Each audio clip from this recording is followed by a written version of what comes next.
Adolphe Ferrier, 1879 a 1960. Educador suíço, foi o idealizador da escola ativa e da educação nova na Europa. Criticou a educação tradicional, acusando-a de trocar a alegria do aprendiz pela inquietude, o movimento espontâneo pela imobilidade e as risadas pelo silêncio. Fundou o Bureau Internacional das Escolas Novas, com a preocupação não só de divulgar a nova pedagogia, mas também de sintetizar correntes pedagógicas distintas, com a preocupação de colocar o aluno no centro das perspectivas educacionais.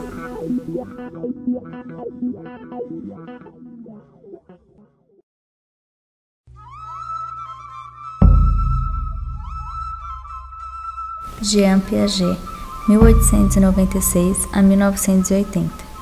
Pai da teoria epistemológica, estudou a natureza do desenvolvimento da inteligência na criança.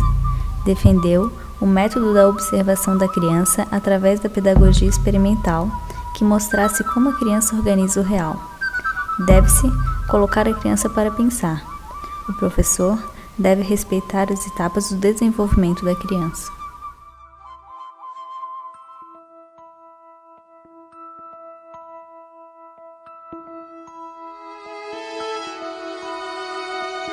Maria Montessori, 1870 a 1952.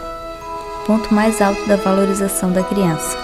Propõe que se crie um ambiente favorável segundo as necessidades físicas e psíquicas da criança.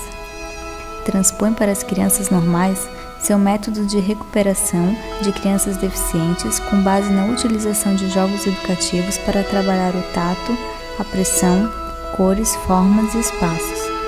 Pela primeira vez na história da educação, construiu-se ambientes condizentes com o tamanho das crianças. Ordenação do meio é tarefa primordial do professor. A pedagogia deve se basear em princípios científicos da biologia e da psicologia, dar lugar central à ação e ao empírico.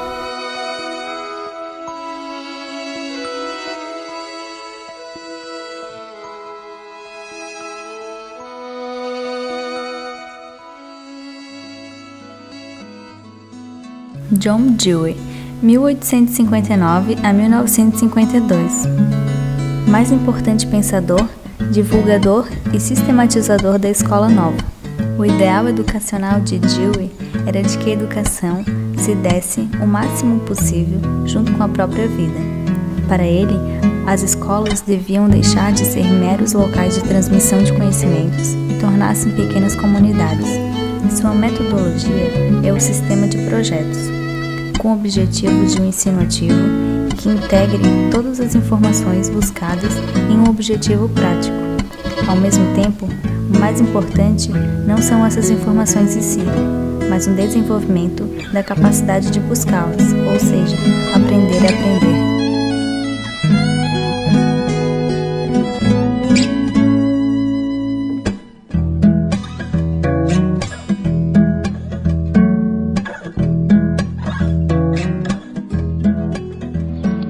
Eu gostaria de me posicionar da seguinte forma.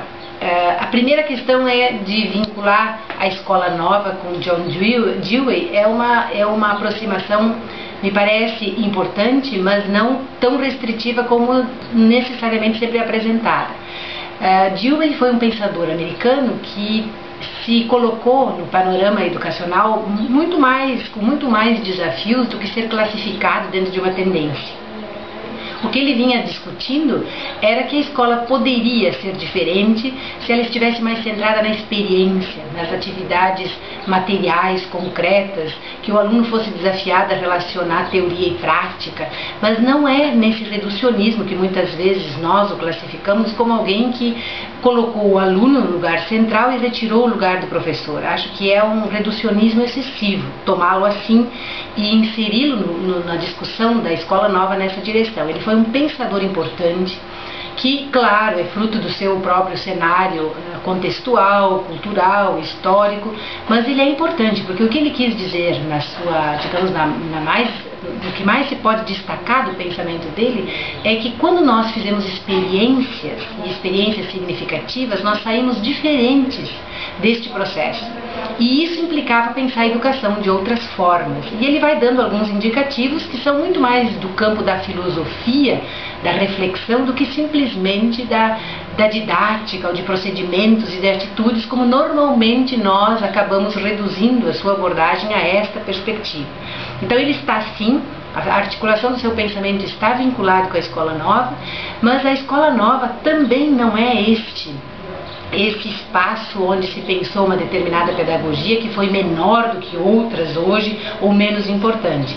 É a expressão de um pensamento humano que quis resgatar a ideia, o lugar do aluno, de sua atividade, e, portanto, hoje ela é importante para ser um foco de tomada de reflexão nossa como educadores. E eu tentaria aqui sugerir que a gente evitasse ficar capturado pelas tendências e pelas classificações e estivesse seduzido a pensar sobre o que ele pensou e o que isso ainda tem a nos dizer.